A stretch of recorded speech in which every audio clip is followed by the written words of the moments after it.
오늘 주신 말씀을 가지고 그리스도인이 사는 이유라는 제목으로 함께 은혜를 나누고자 합니다. 우리는 대화를 하며 살아가고 있습니다. 사람들과 만나서 대화를 하는 가운데 사람들은 다 다르고 대화의 주제도 다른데 한 가지 분명하게 드러나는 것을 발견하게 됩니다. 그들은 한결같이 이런 고민을 하고 있다는 것입니다. 어떻게 살 것인가? 인간이 가지고 있는 원초적인 질문일 것입니다. 어떻게 사는가? 언제나 우리는 이 질문을 가지고 살려고 합니다. 이 문제를 놓고 걱정을 하고 이 문제 때문에 머리를 싸맵니다. 방법론을 묻고 있다는 거죠.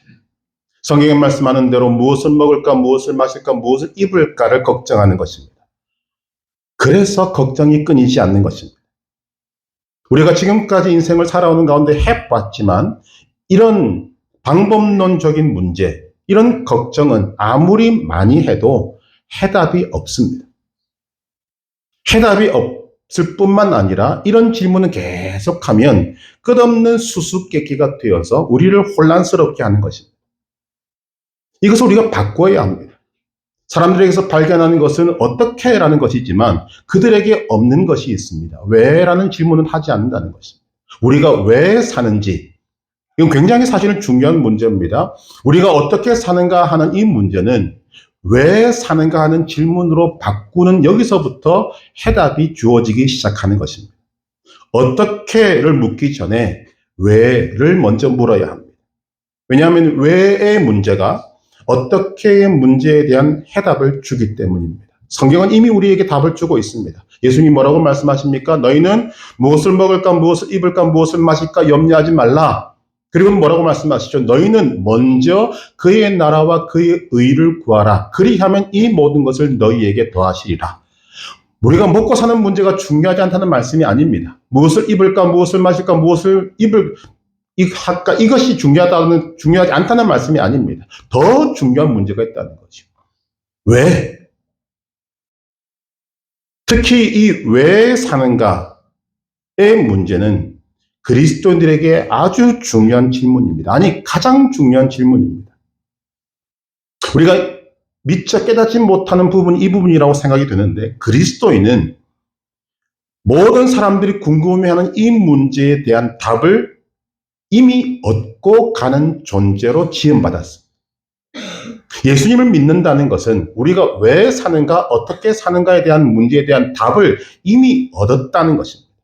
우리가 잘 깨닫지 못할 뿐입니다. 성경은 이미 거기에 대한 답을 주고 있고 말씀은 우리에게 그렇게 주어지고 있고 성경은 끊임없이 우리에게 그 문제에 대한 답을 갖고 살도록 하시는데 우리는 이런 가장 근본적인 문제는 외면해 놓고 좀 이 근본적인 문제에 따르는 문제만 붙들고 실험하고 있다는 것입니다. 그러니 인생에 답이 없습니다. 우리는 이 문제에 대한 답을 알고 있습니다. 성경이 우리에게 주어져 있습니다. 그리스도인은 여러분들은 그 답을 알고 계십니다. 여러분이 왜 사는지에 대한 답을 알고 계십니다. 오늘 말씀을 통해서 왜 사는가, 그리고 어떻게 사는가에 대한 분명한 답을 하나님의 말씀을 통해서 알고 깨닫고 믿음으로 살아가서 승리하는 복된 그리스도인 되시기를 주님의 이름으로 축복합니다. 왜 사는가? 어떻게 사는가? 이 두 질문에 가장 정확한 답을 주는 것은 예수님이십니다. 우리는 예수님의 말씀과 삶, 그리고 예수님의 행동을 보면 여기에 대한 답을 얻을 수 있습니다. 첫 번째 질문, 왜 사는가? 내가 사는 목적이 무엇인가 하는 것입니다. 여기에 대한 답을 얻으려면 예수님이 이 땅에 오신 목적을 직접 밝히신 예수님의 말씀을 들어야 됩니다. 요한복음 10장 10절, 도둑이 오는 것은 도둑질하고 죽이고 멸망시키라는 것뿐이요 내가 온 것은 양으로 생명을 얻게 하고 더 풍성히 얻게 하려는 것이라. 예수님이 이 땅에 오신 목적을 분명히 밝히십니다. 양으로 생명을 얻게 하고 더 풍성히 얻게 하려는 것이다. 예수님은 이것을 위해서 오셨습니다. 예수님은 삶의 분명한 목적을 가지고 태어나셨고 그 태어난 목적을 알고 계셨고 그 목적대로 사신 분입니다. 이렇게 산 사람은 예수님이 유일합니다.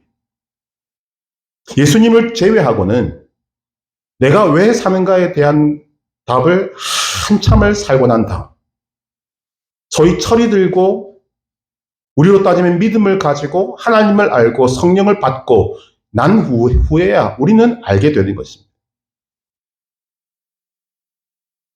또 삶의 목적을 알았다고 해도 그 목적에 맞게 끝까지 사는 것 결코 쉽지 않습니다. 그러나 예수님은 사는 목적이 분명했고 그리고 그 목적에 맞게 한치도 틀림없이 살아내셨습니다. 하나님이신 예수님이 이 땅에 오신 목적, 사신 목적 무엇입니까? 양으로 생명을 얻게 하고 더 풍성히 얻게 하려는 목적입니다. 그 목적을 이루기 위해서 육신을 입고 이 땅에 오셨습니다. 그 목적을 이루기 위해서 십자가를 지셨고 죽으셨습니다. 그 목적을 이루기 위해서 죽음에서 부활하셨습니다. 이로 인해 예수님은 메시아가 되신 것입니다. 구원자가 되신 것입니다. 이 분명한 목적, 예수님이 이 땅에 오신 목적이 양으로 생명을 얻게 하고 더 풍성히 얻게 하려는 것이라면 오늘 양인 우리는 예수님이 오신 목적에 맞는 삶의 이유와 삶의 목표를 가져야 하는 것입니다. 생명을 얻고 더 풍성히 얻는 것이 우리의 삶의 목표여야 합니다. 목적이어야 합니다. 그러므로 생명을 얻지 못한 사람은 생명을 얻어야 합니다. 가장 중요한 것입니다. 우리 인생의 가장 핵심적인 것입니다. 생명을 얻는 것입니다. 생명을 얻은 사람은 그 생명을 더 풍성히 얻는 데 힘을 기울여야 합니다. 생명을 얻지 못하면 아무것도 소용이 없습니다. 누가복음 12장 16절 이하에 보면 어리석은 부자의 비유가 나옵니다. 소출이 많아서 쌓아둘 곳이 없자 부자는 이렇게 말합니다. 곡간을 헐고 더 크게 짓고 쌓아두리라. 그런 부자에게 하나님께서 뭐라고 말씀하십니까? 누가복음 12장 20절 하나님은 이르시되 어리석은 자여 오늘 밤에 네 영혼을 도로 찾으리니 그러면 네 준비한 것이 누구의 것이 되겠느냐. 세상 것은 얻었습니다. 세상 것은 풍성히 얻었습니다. 쌓아둘 곳이 없을 만큼 풍성히 얻었습니다. 그런데 생명을 얻지 못했습니다. 그런 사람을 향해서 하나님의 답은 이것입니다. 어리석다. 여러분, 우리는 이런 어리석은 자의 자리에 서서는 안 될 것입니다. 우리는 지혜로운 자가 되어야 됩니다. 지혜로운 자는 생명을 얻는 자입니다. 생명을 풍성히 얻는데 온 삶의 목표를 가지고 나아가는 사람입니다. 지혜로운 자는 생명을 얻는 자고 그 생명을 더 풍성히 얻는 자입니다. 이것이 해결되는 것이 우리 인생의 가장 중요한 목적이 되어야 합니다. 여러분, 생명을 얻으셨습니까? 생명을 더 풍성히 얻기 위해서 달려가고 계십니까? 그러면 삶의 목적이 분명한 것입니다. 그렇다면 이제 두 번째 문제를 생각해야 됩니다. 어떻게 사는가? 어떻게 살아야 하는가? 어떻게 사는가 하는 것은 생명을 얻는 것이 전제가 되어야 됩니다. 생명을 얻어야 삶이 의미가 있는 것입니다. 즉 어떻게 사는가의 문제는 생명을 얻고 더 풍성히 얻고자 하는 사람이 고민해야 될 문제라는 것입니다. 이 문제에 대한 답을 얻으려면 예수님이 이 땅에서 무엇을 하셨는가를 보면 됩니다. 그것이 오늘 말씀입니다. 오늘 말씀에 보면 세 가지 아주 중요한 동사가 등장을 하는데 첫째 가르치시고 둘째 전파하시고 세 번째 고치시니라는. 한번 따라 하십시다. 다 가르치시고 전파하시고 고치시다. 예, 이것을 놓고 뭐라고 말하는가? 예수님의 3대 사역이라고 말합니다. 오늘 우리에게 맞게 순서를 조금 바꾸면 천국 복음을 선포하시고 가르치시고 모든 병과 약한 것을 고치신다 이 말이에요. 이것이 예수님의 3대 사역입니다. 우리가 어떻게 살아야 하는가에 대한 문제는 이 예수님의 3대 사역과 밀접한 관계가 있습니다. 예수님의 그 글로 다 기록할 수 없는 어마어마한 사역, 3년이라는 짧은 기간이지만 성경에 기록하지 못한 이 세상에 담아둘 곳이 없을 정도로 그렇게 과하게 사역하신 그 사역의 총집합체가 이것입니다. 선포하시고 가르치시고 고치셨다. 첫 번째 예수님이 하신 일은 뭡니까? 천국 복음을 전파하셨습니다. 천국 복음, 기쁜 소식입니다. 기쁜 소식은 생명을 얻게 하는 것입니다. 천국이 왔다는 것입니다. 이 생명은 영원한 생명입니다. 생명을 얻게 하는 기쁜 소식을 전파하십니다. 예수님의 첫 번째 설교 마태복음 3장 2절 회개하라 천국이 가까이 왔느니라. 우리가 잘 아는 말씀도 하십니다. 요한복음 3장 16절 하나님이 세상을 이처럼 사랑하사 독생자를 주셨으니 이는 그를 믿는 자마다 멸망하지 않고 영생을 얻게 하려 하십니다. 이 예수님을 통해서 복음을 듣고 그 복음을 믿고 구원을 얻은 예수님의 제자들은 예수님이 선포하신 대로 복음을 선포합니다. 사도행전 16장 31절 주 예수를 믿으라 그리하면 너와 내 집이 구원을 얻으리라. 이 주 예수를 어떻게 믿습니까? 로마서 10장 19절 네가 만일 네 입으로 예수를 주로 시인하며 또 하나님께서 그를 죽은 자 가운데서 살리신 것을 네 마음에 믿으면 구원을 받으리라. 로마서 10장 10절 사람이 마음으로 믿어 의에 이르고 입으로 시인하여 구원에 이르느니라. 주 예수를 믿음으로 구원을 받아야 합니다. 주 예수를 믿음으로 생명을 얻어야 합니다. 예수님이 이것을 사역하셨어요. 천국 복음을 선포하셨습니다. 그래서 우리는 생명을 얻어야 하는 것입니다. 두 번째, 예수님은 가르치셨습니다. 무엇을 가르치셨는가? 천국 백성의 삶을 가르치셨습니다. 주 예수 그리스도를 믿어 생명을 얻은 사람은 어떻게 살아야 하는가? 주 예수를 믿어 구원을 얻은 사람은 어떻게 살아야 하는가? 주 예수를 믿어 하나님의 자녀가 된 사람은 어떻게 살아야 하는가? 우리가 성경을 대하면 대부분의 말씀들이 다 구원 얻은 자가 어떻게 사는가에 대한 말씀입니다. 특별히 마태복음 5장에서 7장을 산상보훈, 산상수훈이라고 말하지 않습니까? 산에서 가르치신 보석과도 같은 말씀. 그런데 그 내용은 예수님을 믿든 안 믿든 다 탐복하는 말씀인데 사실은 굉장히 어렵습니다. 문제는 그 모든 내용들이 다 천국 백성의 삶을 가르친다는 것입니다. 심령이 가난한 자는 복이 있나니 천국이 그들의 것이며 애통하는 자는 복이 있나니 그들이 위로를 받을 것이며 너희는 세상의 소금이다. 너희는 세상의 빛이다. 누구든지 내 오른편 뺨을 치거든 왼편도 돌려대며 속옷을 가지고 하는 자에게는 겉옷도 주라. 원수라도 미워하지 말고 그를 먹이고 마시게 하라. 하나하나 다 쉬운 것이 하나도 없습니다. 그런데 왜 이것을 우리가 들어야 하는가? 왜 이 말씀대로 살아야 하는가? 우리는 생명을 얻은 자이기 때문에. 예수님이 가르친 모든 말씀들 다 천국 백성의 삶을 말씀하고 있습니다. 예수 그리스도를 믿어 생명을 얻었으니 그 생명을 가진 사람들은 이렇게 사는 것이다. 예수님을 핍박하다가 다메섹으로 가는 길 위에서 부활하신 예수님을 만난 사도 바울은 이런 예수님의 이 가르치심을 그대로 전수받았습니다. 그래서 그의 편지들을 보면 처음에는 우리가 무엇을 믿는가? 그리고 그 다음에는 그 믿음에 따르는 삶. 이 믿음을 가진 자는 이렇게 삶을 살아야 한다라는 말씀을 가르친 것입니다. 다 동일합니다. 예수님은 생명을 얻은 자에게 말씀하십니다. 천국 백성의 삶을 살라. 하나님의 자녀된 삶을 살라. 세 번째, 예수님의 사역은 고치시는 사역입니다.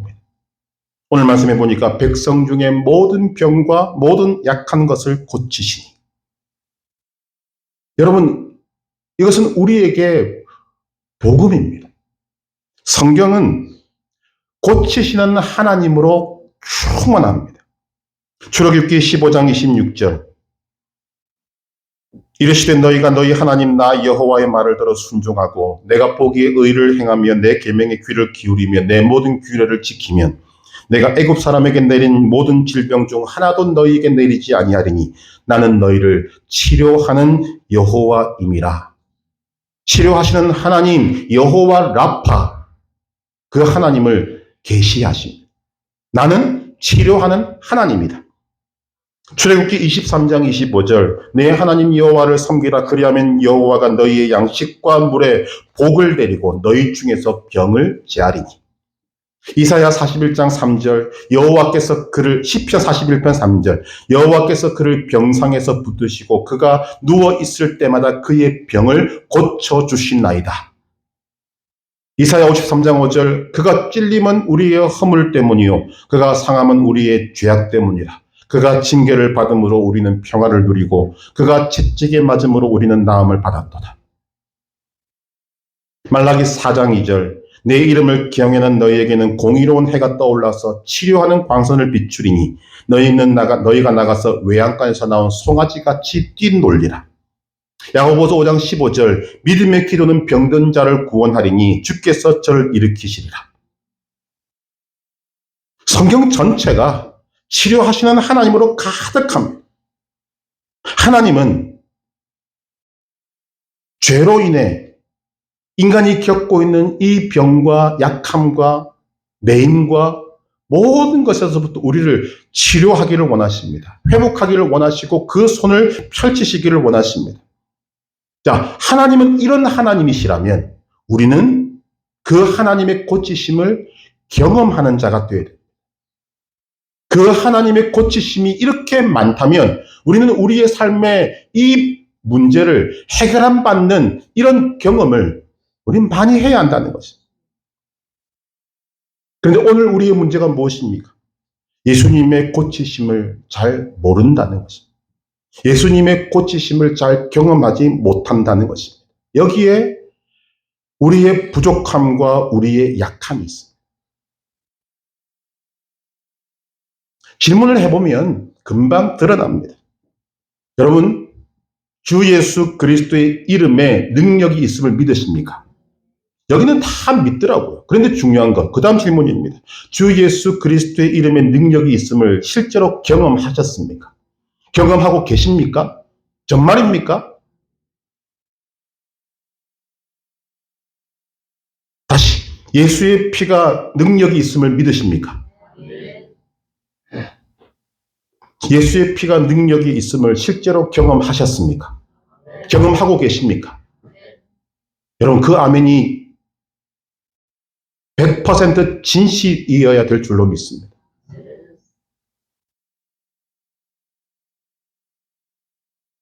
오늘 하나님이 우리에게 주시는 이 고치심, 모든 병과 모든 약함을 고치시는 것은 지금도 살아계신 예수님, 나와 함께 하시는 성령님을 통해서 우리의 삶에 일어나고 있습니다. 그런데 문제는 우리가 그런 것들을 실제로 경험하지 못한다는 것입니다.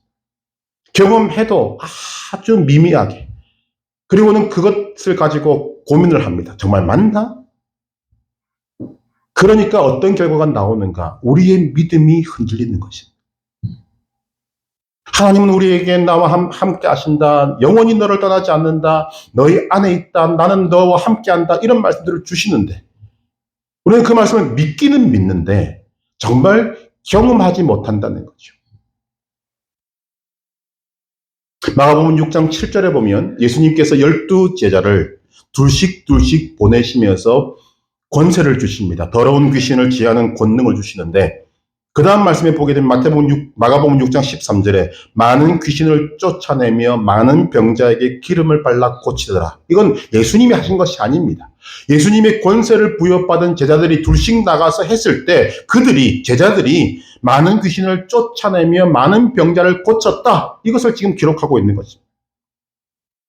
누가복음 10장 1절 이하에는 예수님께서 12제자 말고 70인의 제자를 세워서 둘씩 보내시고 똑같은 일을 하십니다. 권세를 부여하십니다. 그리고 그들이 돌아와서 이렇게 고백합니다. 누가복음 10장 17절 70인이 기뻐하며 돌아와 이르되 주여 주의 이름이면 귀신들도 우리에게 항복하더이다. 다시 묻습니다. 여러분 이런 경험이 있으시냐는 거죠. 몸이 아플 때 약을 먹어서 낫는 경험 있죠. 그런데 우리에게는, 믿는 자들에게는 몸이 아플 때 주님 앞에 믿음으로 기도해서 낫는 경험, 주님이 나를 고치시는 경험이 있어야 한다는 것입니다. 안 아프면 제일 좋지만 아프면 약의 도움도 받고 의사의 도움도 받을 수 있지만 우리에게 중요한 것은 주님의 이름으로 병이 낫는 것을 경험하는 이 경험이 내게 있어야 한다는 것입니다. 마가복음 16장 17절 18절 정말 우리가 마음에 새겨야 됩니다. 믿는 자들에게는 이런 표적이 따르리니 곧 그들이 내 이름으로 귀신을 쫓아내며 새 방언을 말하며 뱀을 집어올리며 무슨 독을 마실지라도 해를 받지 아니하며 병든 사람에게 손을 얹은즉 나으리라. 지난번에 이금자 집사님 전화를 통해서 기도하고 난 다음에 은혜는 제가 더 받았습니다. 전화를 통해 기도했는데 물론 우리 성도들의 마음을 담아서 죽도 사드리고 뭔가 준비해서 또 드리고 그것을 먹으셨지만 기도하는 가운데 본인이 알았다는 것입니다. 기도하는 가운데 내 마음속에 가득 찼던 이 두려움, 걱정, 근심이 혹 하고 빠져나갔다. 누가 더 기쁘겠습니까? 제가 더 기쁘더라고요. 아, 하나님이 내 기도를 들으셨구나. 여러분, 우리의 삶에 하나님은 실제로 살아계시고 역사하십니다. 저는 제가 예수의 이름에 능력이 있다는 것을 전도사 때 처음으로 경험했습니다. 그 전에 뭐 귀신 들린 사람도 있었는데 예수의 이름에 능력이 있다는 것은 제가 전도사 때. 제가 그때 아마 방학인가 뛰어서 그 시골의 교회에서 이제 수요일 날 자고 있는데 아침에 목사님이 전화를 하셨더라고요. 신예도사 빨리 좀 튀어와라. 목사님 사택에 들어갔더니 한 여자가 거품 물고 쓰러져 있습니다. 막 발광을 합니다. 여러분, 귀신 들린 사람이 얼마나 힘이 센가? 제가 이 몸매인데 그 힘을 감당치 못해가지고 막 버팁니다. 땀을 뻘뻘 흘리면서 붙잡습니다. 사정을 들어보니 약사 출신인데 목사님께 인사드린다고 음료수 한 병 사들고 왔다가 대화를 하다가 갑자기 확 넘어갔다. 그래서 놓고 이제 기도를 하는데 재밌는 현상이 벌어지는 겁니다. 내 이름이 뭐냐 물으니까 가만히 있습니다. 그래서 예수의 이름으로 명한다. 내 이름이 뭐냐? 그랬더니 그 어떤 현상이냐면 마지못해 부들부들 떨면서 대답하는 것입니다. 군대다. 머릿속에 갑자기 돼지 2,000마리가 확 지나가더라고요. 그런데 실제로는 여러분 그 군대 귀신이라고 말하는 거기는 한 군단을 말하고 실제로는 그 당시에 군단은 한 6,000명 정도 됩니다. 이미 알고 있는 저는 돼지 2,000마리가 아니라 귀신 6,000마리라는 거죠. 거기서 확연하게 드러나는 것입니다. 그냥 물으면 콧방귀도 안 낍니다. 그런데 예수의 이름으로 명하노니 내 이름이 뭐냐? 또 다른 질문을 하면 부들부들 떨면서 마지못해 대답합니다.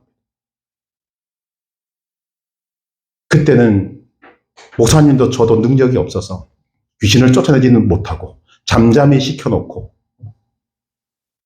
근데 목사님이 폭탄 발언을 하시더라고요. 오늘 저녁에 교회 와라. 수요일 저녁 아닙니까? 그리고 목사님은 다른 데 설교를 가셨습니다. 설교를 제가 해야 됐습니다. 예배 시간 30분도 전인데 제일 앞에 와서 앉아 있습니다. 그리고 성경을 뒤적뒤적 뭐 보는 거 아니죠. 막 이러고 있습니다. 설교하러 딱 섰는데 제일 앞에 그 사람이 보이는 거죠. 그러니까 그러거나 말거나 그냥 설교하고 그리고는 이제 광고를 했습니다. 기도할 일이 있으니까 예배 끝나고 기도할 사람은 옆에 유아실로 모이십시오. 그랬더니 이제 호기롭게 우리 청년들하고 막 해가지고 막 있었습니다. 막 그 기도하니까 이제 그 안에서 막 뒤집히는 거죠. 뒤집히고 거기서 똑같은 현상이 벌어지는 겁니다. 그때 방언을 하던 간호사가 있었는데 막 방언으로 막 하니까 막 그 귀신하고 막 대화를 이렇게 하는 거죠. 그래서 옆에 콕 치면서 제가 한국말로 하라고. 그래서 한국말로 하는 똑같은 현상입니다. 그냥 물으면 대답을 안 합니다. 근데 예수의 이름으로 명하면 대답합니다. 여러분, 예수님의 이름에 능력이 있습니다. 귀신이 떱니다. 그런데 그 예수님의 이름의 능력을 여러분에게 주셨습니다. 예수의 이름의 능력은 여러분에게 다 있습니다. 예수님을 믿는 여러분들에게 이미 주셨습니다. 그런데 우리는 그 능력을 사장시키고 있을 경우가 많다는 거죠. 예수님의 사역은 선포하시고 가르치시고 고치시는 사역입니다. 그리고 말씀드린 바와 같이 예수님은 아주 작은 지역만 계셨습니다. 이게 중요한 거죠. 필요할 때는 12명의 제자를 보냅니다. 필요할 때는 70명의 제자를 보냅니다. 그들에게 권세를 주어서 보냅니다. 주님은 그 권세를 여러분에게도 주시기를 원하십니다. 이미 여러분들은 주 예수 그리스도 이름을 받았습니다. 여러분들 성령을 받았습니다. 그러면 성령의 불도 받았고 예수의 이름도 가지고 있습니다. 그러면 이런 일이 여러분의 삶에 일어나야 한다는 거죠. 예수님의 사역이 이런 사역이라면 그 사역의 결과를 여러분들이 경험해야 한다는 것입니다. 사도행전 3장 1절에서 10절 나면서 못 걷게 되어 날마다 성전 미문에서 구걸하는 사람을 베드로가 어떻게 일으킵니까? 네, 은과 금은 내게 없거니와 잘 들으십시오. 내게 있는 이것을 내게 주노니 나사렛 예수 그리스도의 이름으로 일어나 걸으라. 그랬더니 일어납니다. 나면서부터 한 번도 걸어보지 못했던 사람이 일어나서 걷습니다. 뜁니다. 의학적으로 여러분 불가능합니다. 상식적으로 불가능합니다. 한 달만 병원에 누워 있으면 다리 근육 다 풀립니다. 건강한 사람도 한 달만 다리 안 쓰고 누워 있으면 바로 일어나지 못합니다. 그런데 나면서부터 걷지 못했던 사람, 역사적 자료를 바라볼 때 한 40 정도 전후반 된 그 사람이 베드로가 고백하기를 내게 있는 것으로 네게 준다. 나사렛 예수 그리스도 이름으로 일어나 걸으라 할 때 일어나서 걷습니다. 이게 하나님의 능력입니다. 예수 그리스도 이름의 능력입니다. 이 능력이 여러분에게 있습니다. 여러분 이런 일들을 경험하셔야 합니다.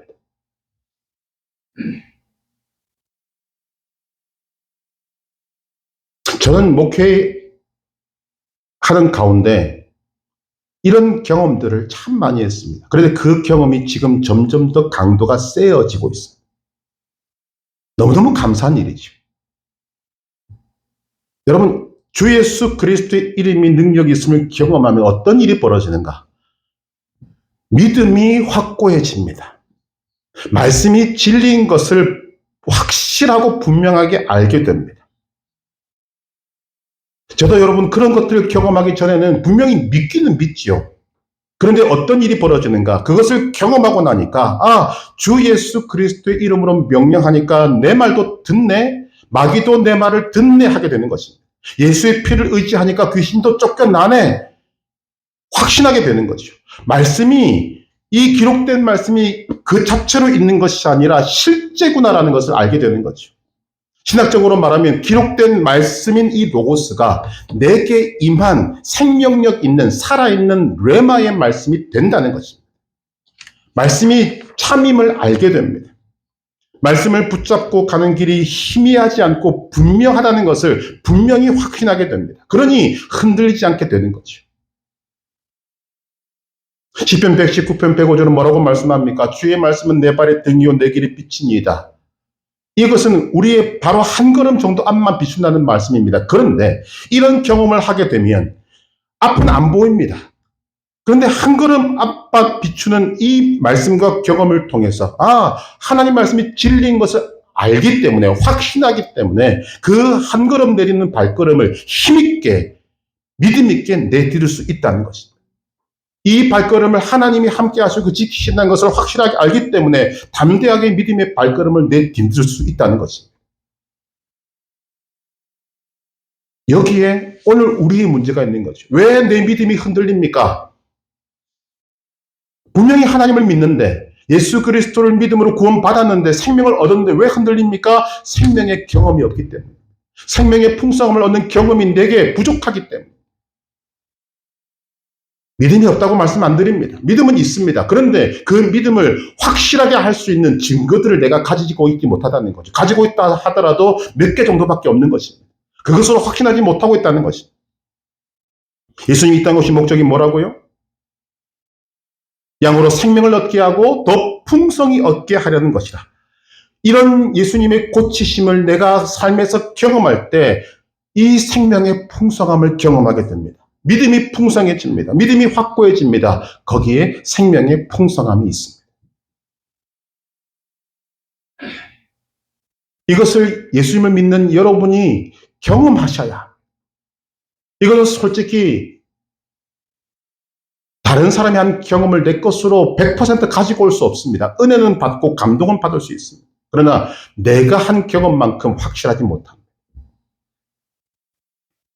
예수님의 3대 사역을 기억하십시오. 천국 복음을 선포하고 천국 백성의 삶을 가르치시고 고치십니다. 모든 병과 모든 약함을 고치십니다. 예수님의 3대 사역은 그래서 우리의 이 어떻게 사는가의 문제와 밀접한 관계가 있는 것입니다. 다시 한 번 더, 천국 복음을 선포하시고 가르치시고 고치십니다. 그런데 네 번째가 있습니다. 오늘 말씀을 보게 되면 가르치시며 전파하시며 고치시는 것이 예수님의 3대 사역인데 우리가 주목해야 될 한 가지가 더 있습니다. 그것이 다니시며 라는 것입니다. 예수께서 온 갈릴리에 두루 다니시면서 가르치시고 전파하시고 고치십니다. 그 결과 갈릴리와 데가볼리와 예루살렘과 유대와 요단강 건너편에서 수많은 무리가 따르게 된 것입니다. 이게 예수님이 의도하신 바입니다. 예수님은 분명히 목적대로 사셨다 그랬습니다. 그러면 다니신 것도 분명한 목적이 있습니다. 왜 다니셨습니까? 알리기 위해서. 천국이 온 것을 알리시고 메시아 구원자가 온 것을 알리시는 것입니다. 네, 여러분, 우리가 봐야 될 것이 바로 이 부분입니다. 예수님이 다니신 곳은 넓지 않습니다. 예수님은 3년이라는 짧은 시간 동안 사역하셨습니다. 옆에 나라도 가보지 못했습니다. 넓은 지경을 다니실 수가 없었습니다. 그때 예수님이 하신 방법은 12제자를 보내시고 70인의 제자를 보내십니다. 이것을 잘 봐야 한다는 거죠. 예수님은 넓은 지역을 다니시지는 않았습니다만 생명의 불이 되셔서 생명의 불을 나누어 주셨습니다. 그 생명의 불을 받은 사람이 12명이 나가기도 하고 70명이 나가기도 해서 나갔을 때 똑같은 일이 벌어졌습니다. 예수님이 하셨던 사역이 그대로 이루어진 것입니다. 그 불을 나누어 받은 사람들이 작은 불이 되어서 흩어져서 불을 태운 것입니다.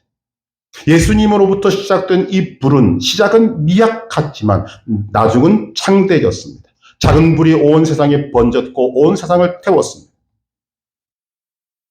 예수님으로부터 시작된 이 생명의 불이 오늘 우리에게도 전해진 것입니다. 그렇다면 예수님이 다니신 것과 이것이 전해진 것을 바라보게 될 때 오늘 우리가 어떻게 살아야 하는가에 대한 것도 명확해집니다. 우리도 불이 되어야 합니다. 작은 불이 되어야 됩니다. 예수님이 생명의 불이 되셔서 불을 나누어 주신 것처럼 우리도 생명의 작은 불이 되어야 하고 그 불을 나누어 주는 사람이 되어야 됩니다. 이 불은 생명의 불입니다. 이 불은 성령의 불입니다. 이 불은 능력의 불입니다. 내가 생명의 불이 되고 생명의 불을 나누어 주는 것, 이것이 그리스도인의 삶의 목표가 되어야 됩니다. 어떻게 사는가에 대한 해답이 되어져야 됩니다. 이제 오늘 말씀을 정리하십시다. 그리스도인은 왜 삽니까? 그리스도인이 사는 이유가 무엇입니까? 생명을 얻고 더 풍성히 얻기 위해서 삽니다. 아직 생명을 얻지 못한 분이 계시다면 이 시간 주님의 이름으로 초청합니다. 주 예수를 믿고 생명으로 들어오시기를 바랍니다. 생명을 얻으시기를 바랍니다. 구원을 받으시기를 바랍니다. 생명을 얻은 분이 계십니까? 여러분은 생명을 더 풍성히 얻기 위한 발걸음을 내디디셔야 합니다. 요한복음 3장 1절 이하에서 예수님께서는 니고데모와 대화하실 때 이렇게 말씀하십니다. 진실로 진실로 내게 이르노니 사람이 거듭나지 아니하면 하나님의 나라를 볼 수 없느니라.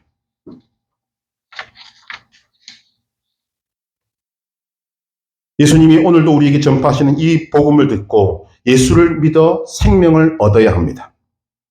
예수님이 가르치시는 말씀을 듣고 생명 얻은 자, 하나님의 자녀, 성도는 성도의 삶을 살아야 합니다. 하나님의 자녀다운 삶을 살아야 합니다. 천국 백성의 삶을 살아야 합니다. 어떻게 살아야 하는지에 대한 거기서 우리는 유출해야 됩니다. 세 번째, 예수님의 고치심을 경험해야 됩니다. 많이 경험해야 됩니다. 그리고 그 고치심을 나의 것으로 만들어야 합니다. 마지막 네 번째로 우리는 작은 불이 되어야 됩니다.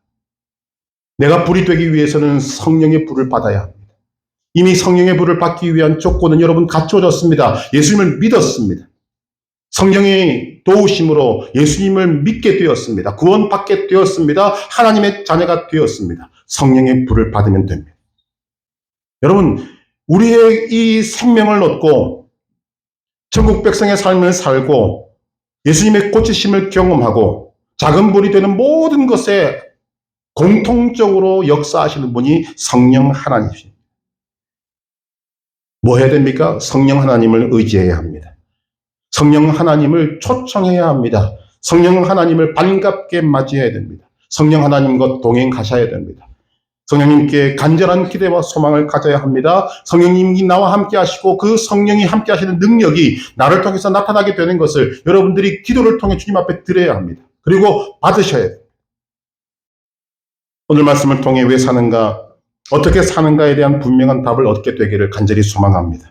그리고 이런 고백과 결단이 믿음 안에 있기를 바랍니다. 한번 따라 하십시다. 나는 하나님의 은혜로 예수님을 믿었습니다. 나는 예수님을 믿어 생명을 얻었습니다. 나는 이제 생명을 더 풍성히 얻는 길을 가겠습니다.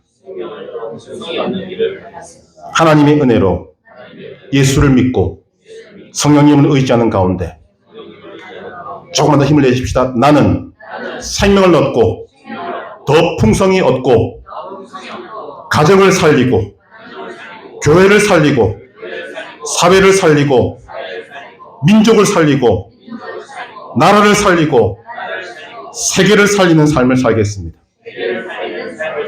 성령의 불을 주시옵소서. 성령의 불을 주시옵소서. 생명의 불을 주시옵소서. 나를 사용하여 주시옵소서. 믿고 고백한 대로 이루어질 줄 믿습니다. 우리 주신 말씀 기억하며 우리 함께